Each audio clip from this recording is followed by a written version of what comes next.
the day the earth stood still, but he told us where we stand. A ficção científica é um gênero de filmes, livros e contos que tem como premissa uma história com elementos científicos impossíveis na época de publicação. Conforme a ciência avança, contudo, observa-se que alguns conceitos se tornam realidade. O homem chegou ao espaço e ao fundo do mar, como Júlio Verne escreveu em meados de 1800. Os raios lasers que espantaram nossos pais na estreia de Star Wars em 1977, hoje são comuns na indústria, nos aparelhos domésticos e até no setor de estética. A invisibilidade, por sua vez, já aparece há muito tempo, porém os avanços na área não são perceptíveis.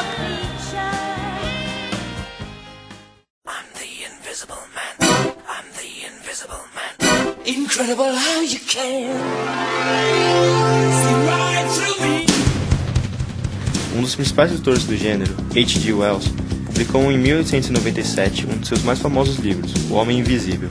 Nele, um desconhecido enfaixado dos pés à cabeça se apresenta numa pequena cidade inglesa, onde esconde-se numa pensão durante o dia e só sai durante a noite, gerando suspeita nos habitantes. Após uma série de eventos inexplicáveis, a população local decide confrontá-lo. Ele então retira as faixas e, para espanto geral, não se vê nada. Ele é completamente invisível.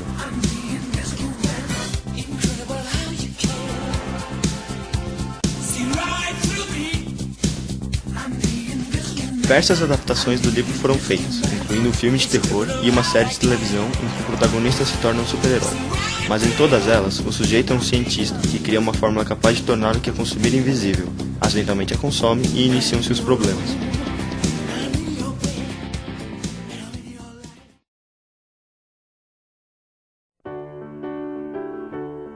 A tal fórmula obtida pelo homem invisível tinha como princípio a modificação do índice de refração do consumidor.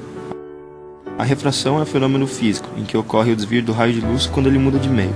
É ela que nos possibilita observar um objeto, interferindo na reflexão.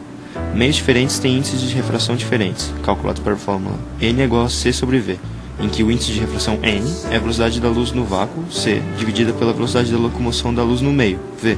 A luz se propaga pelo ar do mesmo modo que se propaga pelo vácuo, fazendo com que o índice de refração do ar seja 1. Já na água, a luz atinge a velocidade de aproximadamente 225 milhões de metros por segundo. Ao aplicar essa fórmula, temos então que o índice de refração da água equivale a C dividido por 2,25 vezes 10 oitavo. A velocidade da luz no vácuo é constante e, por definição, equivale a 300 milhões de metros por segundo. Com isso, o índice de refração da água é 1,33.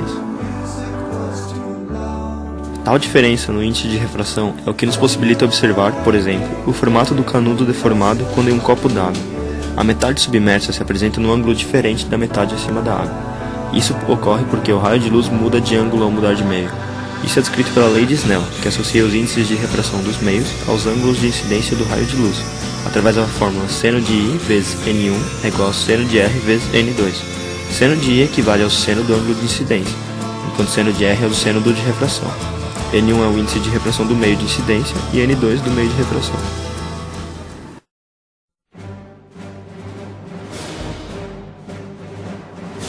A fórmula do homem invisível tinha como princípio tornar o índice de refração de quem bebesse com valor 1, ou seja, o mesmo que o do ar, como o protagonista descreve. Eu encontrei um princípio geral de pigmentos e refrações, uma fórmula, uma expressão geométrica envolvendo 4 dimensões. Tolos, homens comuns e até alguns matemáticos não fazem ideia do que algumas expressões gerais significam para o estudante de física molecular. Nas minhas anotações, há maravilhas, milagres, mas isso não foi um método, foi uma ideia, a partir do qual poderia ser desenvolvido um método que possibilitaria, sem modificar as propriedades da matéria, exceto, em alguns casos, suas cores, diminuir o índice de refração de uma substância, sólida ou líquida, para a do ar. O índice de refração igual ao do ar efetivamente tornaria o objeto invisível. Ao analisarmos tal situação através da lei de Snell, observamos que o raio incidirá no meio no ângulo alfa e com índice de refração 1. Ao passar para o novo meio, seu índice de refração continua 1 e seu ângulo de refração beta. Chegamos então a seno de alfa vezes 1 é igual a seno de beta vezes 1. Com isso chegamos a seno de alfa é igual a seno de beta, ou seja, o raio de luz não sofrerá nenhum desvio ao mudar de meio, fazendo com que o objeto se mostre invisível. Um exemplo disso é a inserção de um tubo de vidro na glicerina. O índice de refração de ambos é muito semelhante, de modo que o vidro parece desaparecer no líquido.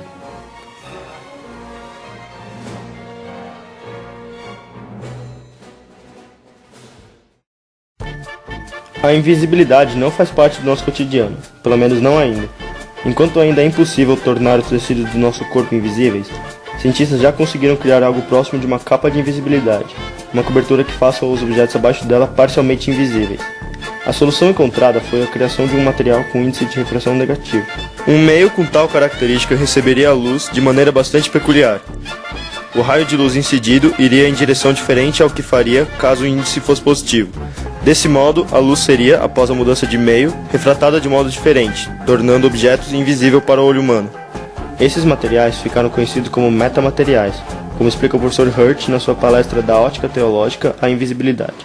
O pai de toda essa área, que realizou de longe os trabalhos mais importantes, desde essa época até hoje, é Sir John Pendry.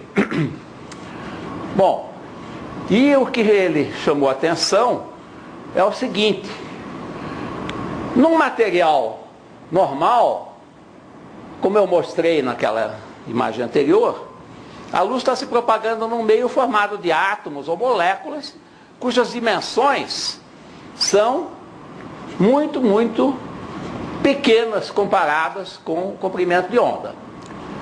Mas, se eu fizer um material artificial, que também é formado de unidades ressonantes, o que é muito importante, como a gente viu, e que continua sendo verdade que o tamanho deles é muito menor que o comprimento de onda, a luz trata aquilo como se fosse um meio contínuo, com propriedades que variam continuamente. Então, esses metamateriais são formados de átomos ou moléculas artificiais criados de propósito para ter as propriedades que a gente quer.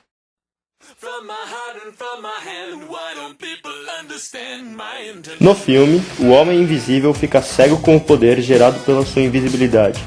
Ele acaba sendo derrotado pela população, enquanto o espectador imagina o que o ser humano poderia fazer, tanto para o bem quanto para o mal, com esse poder. Entretanto, esse debate pode ser adiado por alguns anos. Cientistas acreditam que os metamateriais ainda levarão um bom tempo para se tornarem rentáveis e, portanto, parte do nosso cotidiano. Talvez nossos netos tenham uma capa como a de Harry Potter, ou um sabre de luz como os Jedi, ou até se locomovam em naves à base de antimatéria como a Enterprise. Para nós, o que resta é nos maravilhar com as ideias criativas que a ficção científica nos fornece.